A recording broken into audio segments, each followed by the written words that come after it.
With the Overwatch World Cup fast approaching, nearly every team involved has now finally announced their final 7-man rosters that will be representing them for 2019. However, one of the major issues affecting many countries this year is a decision by Blizzard to only support the top 10 teams in terms of covering travel costs and expenses for BlizzCon. This has resulted in most starting fundraising campaigns in order to try and secure more funds for their efforts. This leads me on to the topic of today's video though, which will be talking about the Overwatch EuroCup Fundraiser that is being run by Monkey Bubble and has been licensed by Blizzard Entertainment, which is looking to assist in tackling this problem. As a quick overview, the Overwatch EuroCup Fundraiser is a tournament that's invited 18 nations, largely from the European server region, to compete against one another to try and take home the top prize, which is made up of a crowd-funded prize pool, but as I'm making this video, has currently grown to around $500. At the same time, Monkey Bubble have also been selling specific limited edition merchandise for the competing countries as well, with 50% of all money made for the team merchandise going towards the team, with a further 10% going to a cumulative funding pool, which will be for all the teams participating. Given the very real problem that some sides have had trying to find a way of gathering funds for the Overwatch World Cup this year, I personally think this is an absolutely brilliant idea, which appears to be gaining some momentum, and I'd urge anyone who wishes to, even if your nation isn't involved, to support this fundraiser in any way you feel is appropriate, whether that's just by watching and sharing the tournament, buying national merchandise, or indeed even by donating directly, as any support, however big or small, I'm sure will be greatly appreciated by everyone involved.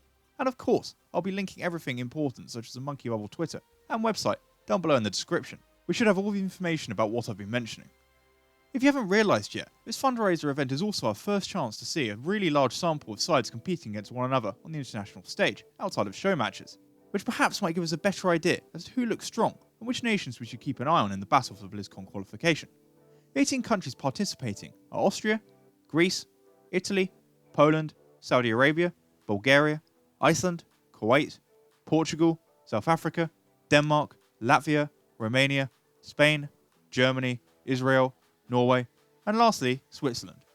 In fact, it all kicks off the day I'll actually be uploading this video, probably only a few hours after it goes up, on August 30th, and it will run for just over a week till the 8th of September. All the matches will be streamed either from the official Monkey Bubble Twitch channel, which will also be linked below, or from other French and Spanish streams. And just like the Overwatch World Cup this year, matches will be going on at the same time as one another, so there'll be multiple streams being run simultaneously. I now want to look at the schedule, which you'll find a link to on the Twitch channel I've linked. For the EuroCup, there are going to be 4 groups, 2 of 5 and 2 of 4, which will see countries play everyone else in their group once. In Group A, we have Austria, Greece, Italy, Poland and Saudi Arabia. In Group B, there's Bulgaria, Iceland, Kuwait, Portugal and South Africa. Group C consists of Denmark, Latvia, Romania and Spain, whilst Group D rounds us out with Germany, Israel, Norway and Switzerland. You can probably see one slight issue with these groups as they currently stand, in that both Ireland and Russia are crossed out and won't be competing for different reasons. Whilst it's a shame that we won't see them play, the main issue that their absence causes is the following elimination bracket. We can see here that it's been set up in a round of 16 format, which presumably would have eliminated the bottom teams from each group, and then had the top seeds take on the lower seeds. I'm not sure how they're going to sort it out now, but regardless, it will effectively become a single elimination playoff bracket, which will eventually see 2 teams reach the final to try and win it all, whilst the losers in the semi-finals will play a third place playoffs themselves.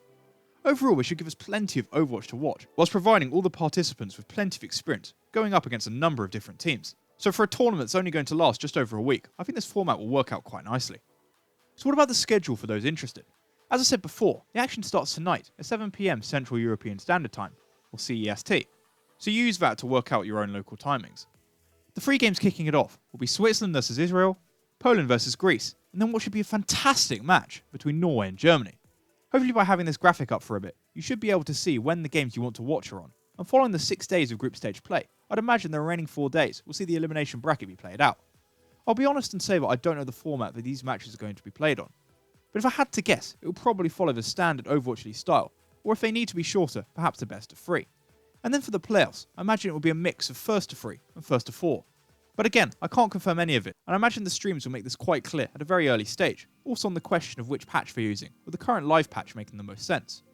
The beauty of these timings though, is that they should lead perfectly into the Overwatch League playoffs later on in the evening, giving fans an excuse to watch a prolonged period of competitive Overwatch action. I guess the last thing I should really do is make some very guesstimate predictions about which teams I think are going to do the best at the EuroCup Fundraiser. From Group A, I think Austria and Poland would be my favourites, although that's not to say the others couldn't surprise me, like Italy and Saudi Arabia, who I've heard some promising things about. In Group B, my clear favourites would have to be Iceland and Portugal. Whilst in Group C, I see Denmark and Spain dominating. And as for Group D, I think the most interesting contest will be between Germany and Norway. So consequently, the matches that pit these respective teams against one another are the ones that I personally would keep an eye on. But be sure to let me know if you think I'm underestimating a team I haven't yet mentioned.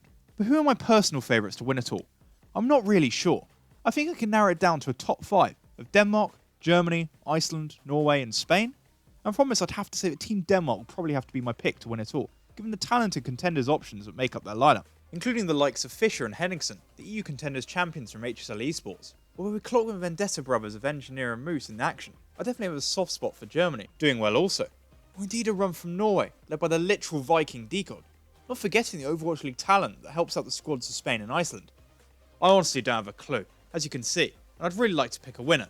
It's hard to say at this very early stage, but what I do hope happens from this tournament is that more interest is drummed up in the World Cup, which hopefully make this a really successful fundraiser, and give us a much clearer idea as to who the dark horses might be for BlizzCon qualification, presumably in the next couple of months, whilst perhaps getting our first taste of Sigma and competitive Overwatch action as well. And with that, we reach the end of my look at the Overwatch Monkey Bubble EuroCup Fundraiser, and I'd thank you for watching. Just a reminder, over the weekend, I'll be looking at how the play-in tournament is playing out. But if you do want to hear what's happened at this tournament, please let me know down in the comments below, and I may look to do a video on it next week as well.